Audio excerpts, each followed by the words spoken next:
एक वो चिड़िया और उसके दो बच्चे, वो चिड़ियाओं का परिवार जंगल का सारा दाना खा जाएगा और हम भूखे रहेंगे। मैं सोच रहा हूँ कि कैसे उस छोटी चिड़िया को ठिकाने लगाऊं। कौवा और कौवी रानो चिड़िया और उसके बच्चों के जान के दुश्मन बने हुए थे। बच्चों, घोंसले के तिनके टूट के हैं, मैं नए तिनके लेकर आती हूँ। आप दोनों बहन भाई घोंसले में ही बैठकर मेरा इंतजार करना। मम्मा, अगर कोई खतरा हो तो हम क्या करें? हाँ, अगर आसमान से खतरा हो तो घोंसले में छुप जाना, और अगर जमीन पर कोई शिकारी हो तो यहाँ से उठकर पेड़ के पत्तों में छुप जाना है। मम्मा चिड़िया अपने बच्चों को समझाने के बाद वहाँ से चली जाती है। कालू जी देखो, वो चिड़िया जा रही है, जल्दी से जाओ और चिड़िया के बच्चों को ठिकाने लगा दो। कालू कौवा उड़ता है और चिड़िया के घोंसले की तरफ जाता है। कौवे को दूर से ही देखकर चिड़िया के दोनों बच्चे घोंसले में छुप जाते हैं। कालू कौवा वहाँ आता है। मैंने तुम दोनों को देख लिया है। मैं दुश्मन नहीं, मैं तो दोस्त कौवा हूँ। मैं तुम्हारा पड़ोसी हूँ। बच्चों, बाहर आ जाओ। दोनों बच्चे डरते डरते घोंसले से बाहर निकल आते हैं। अंकल, मम्मा घोंसले में नहीं है, आप बाद में आ जाना। आप दोनों को आपकी मम्मा बुला रही हैं। वो नदी पर बैठी हुई हैं। लेकिन मम्मा तो अभी अभी घोंसला बनाने के लिए तिनके लेने गई है। मुझे आपकी मम्मा ने ही भेजा है। छोटे बच्चे कौवे के झूठ को सच मान लेते हैं और कालू कौवे के साथ चले जाते हैं। कालू कौवा बच्चों को दूर पहाड़ों की तरफ ले जाता है। अंकल, मेरी मम्मा कहाँ है? यहाँ तो कोई नहीं है। आप यहाँ बैठ जाओ, मैं अभी आपकी मम्मा को बुला कर लाता हूँ। कालू कौवा बच्चों को वहाँ छोड़कर थोड़ी दूर चील की गुफा में जाता है। चील दी, मैं तुम्हारे लिए कोई गिफ्ट लाया हूँ। गिफ्ट? कैसा गिफ्ट? मेरे साथ चलो, अपनी आँखों से ही देख लो। कौवा चील को साथ लेकर बच्चों की तरफ जाता है। कुकू भाई, मुझे कुछ गलत लग रहा है। हम वहाँ झाड़ियों में छुप जाते हैं। दोनों बच्चे जल्दी से झाड़ियों में छुप जाते हैं। कालू कौवा चील को ले आता है। अरे कहाँ गए? मैं चिड़िया के दो बच्चे लाया था, दोनों बच्चे कहाँ चले गए? चील। कुकू भाई, चुप कर जाए, वो चील है, वो बच्चों को खा लेती है। कौवे, तुम मुझसे मजाक करते हो? तेरी तो मैं छोड़ूंगी नहीं तुझे। चील कौवे को मारने लगती है। चील कौवे की खूब पिटाई करती है। चील, मेरा विश्वास करें, मैं चिड़िया के दो बच्चे तुम्हारे लिए लाया था। अगर दोबारा मुझसे ऐसा मजाक किया तो तुम जान से जाओगे। मार खाने के बाद कौवा वहाँ से चला जाता है और चील भी वापस अपनी गुफा में चली जाती है। शाम हो जाती है। मम्मा चिड़िया जब तिनके लेकर वापस आती है तो अपने घोंसले में बच्चों को ना देखकर परेशान हो जाती है। मेरे बच्चे कहाँ चले गए? मैं तो अपने बच्चों को घोंसले में छोड़ कर गई। मम्मा चिड़िया अपने बच्चों की खोज में जंगल जाती है। कुकू भाई, आहिस्ता आहिस्ता झाड़ियों से बाहर निकलो और मेरे पीछे पीछे उड़ते आओ। गुड़िया अपने भाई को लेकर वहाँ से उड़ती है। उड़ते उड़ते दोनों बच्चे अपनी मम्मा के पास पहुँच जाते हैं।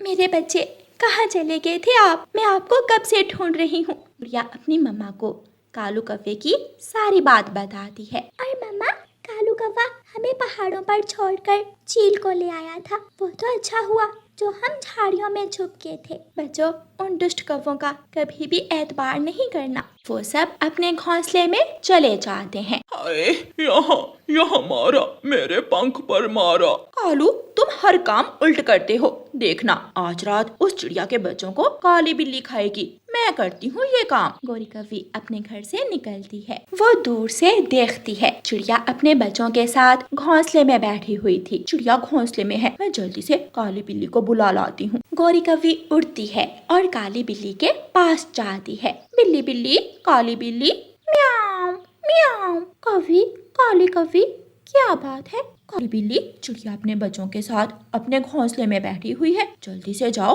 और उसके बच्चों को खा लो। अगर छूट हुआ तो म्याऊं। काली बिल्ली, तेरे सर की कसम, मैं सच कह रही हूँ। काली बिल्ली जल्दी से गोरी कौवी के साथ चलती है। जब गोरी कौवी काली बिल्ली को लेकर चिड़िया के घोंसले के पास पहुँचती है तो घोंसले में कोई भी नहीं था, क्योंकि रानो चिड़िया अपने बच्चों को लेकर दूसरे पेड़ में छुप गई थी। छोटी काली कौवी, तुझे मैं छोड़ूंगी नहीं। म्याऊं।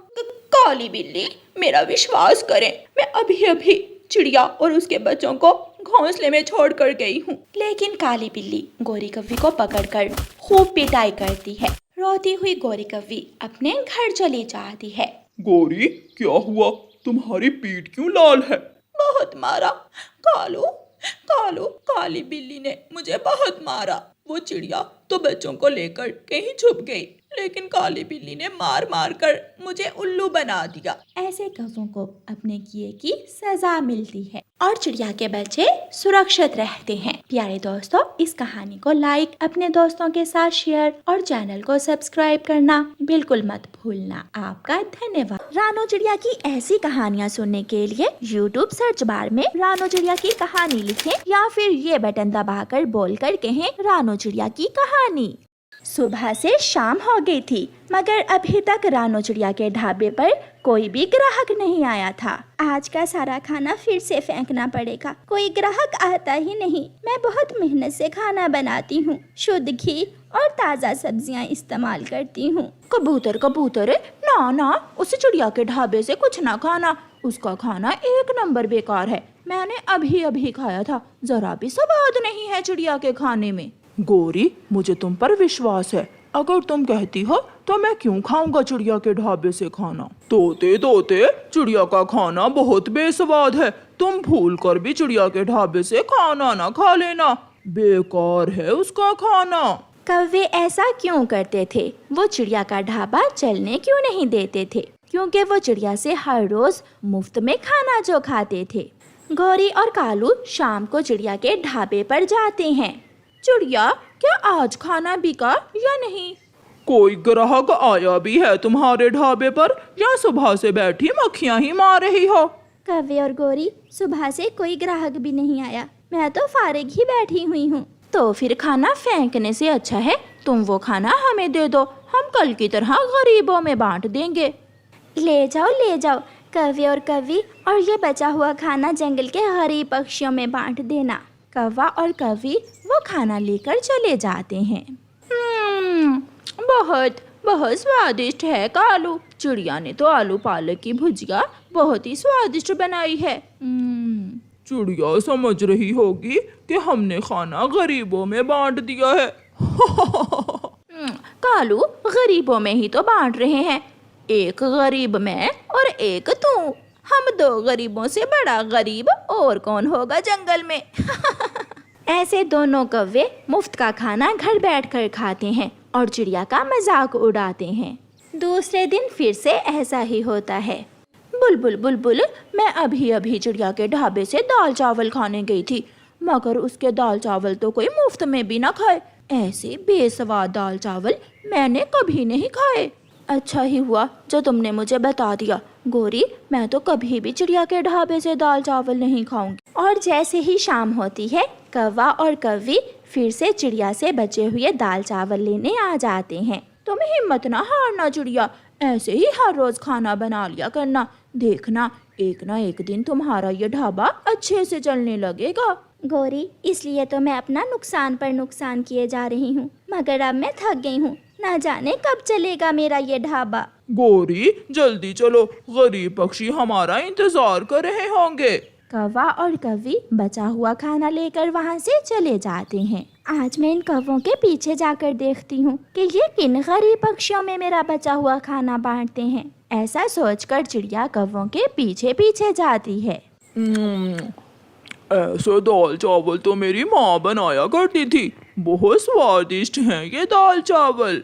कालू जी, मैंने बुलबुल से कहा कि चिड़िया के दाल चावल खाकर मेरे पेट में दर्द शुरू हो गया, तो बुलबुल बहुत डर गई थी।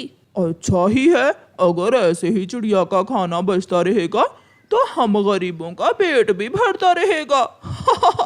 चिड़िया खिड़की में बैठी सारी बातें सुन रही थी।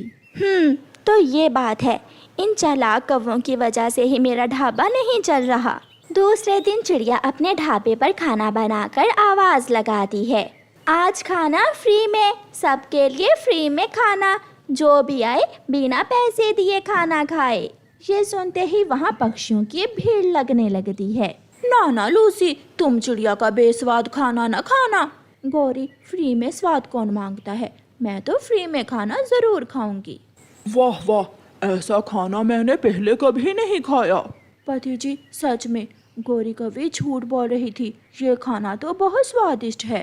गोरी झूठी है, दाल चावल बहुत स्वादिष्ट हैं। कौवे झूठे हैं, चिड़िया के हाथ में बहुत स्वाद है। ऐसे उस दिन के बाद से चिड़िया का ढाबा अच्छे से चलने लगता है और कौवों का मुफ्त का खाना बंद हो जाता है। रानो चिड़िया और मिट्ठू तोते ने अपने खेत में केले के पौधों की खेती की हुई थी। चिड़िया और तोते के केले के पौधे बड़े हो गए थे और अब उन पर केले भी लगे हुए थे। मिट्ठू, अब हमारी केले की खेती तैयार हो गई है। अब कुछ ही दिनों में हम अपने केले मंडी में बेच देंगे। चिड़िया चिड़िया, इन दिनों ख्याल रखना होगा। सुना है जंगल में कुछ चोर पक्षी केले चोरी कर लेते हैं। सारा दिन अपने पौधों को पानी देने के बाद तोता और चिड़िया अपने अपने घर चले जाते हैं। चिड़िया और मिट्ठू तोते के जाने के बाद ही चोर कौवे भी वहाँ आ जाते हैं। वाह रे मेरी किस्मत, कालू पति जी, देखो तो चिड़िया और मिट्ठू तोते के केले पक गए हैं और मुझे पता ही नहीं चला। गोरी, हम केले खाकर केलों के छिलके कबूतर के घर के बाहर फेंक देंगे। ऐसे ऐसे केले खाएंगे हम और चोर बनेगा बेचारा गंदी आंखों वाला कबूतर। फिर वो दोनों पति पत्नी चोर जी भर के केले खाते हैं और कालू कौवा सारे छिलके उठा लेता है। वो सीधे कबूतर के घर जाते हैं और कबूतर के घर के पास जाकर केले के छिलके फेंक देते हैं। दूसरे दिन जब चिड़िया और मिट्ठू तोता अपने केले के खेत में आते हैं तो पके हुए केले ना देखकर परेशान हो जाते हैं। हमारी मेहनत से तैयार फसल कोई चोर चुरा कर ले गया। मैं छोड़ूंगा नहीं उसे, जो भी होगा मैं उसे जरूर पकड़ूंगा। चिड़िया और तोता दोनों कौवों के पास जाते हैं। कौवे कौवे, हमारे केले के पौधों से किसी चोर ने केले तोड़ लिए हैं। क्या ये काम तुम्हारा है? चिड़िया, ना, हम दोनों ने तो कई महीनों से चोरियां करना छोड़ दी हैं। तुम ऐसा करो, सब पक्षियों के घर जाकर देखो। जिसने केले खाए होंगे उसने घर के बाहर ही केले के छिलके फेंके होंगे।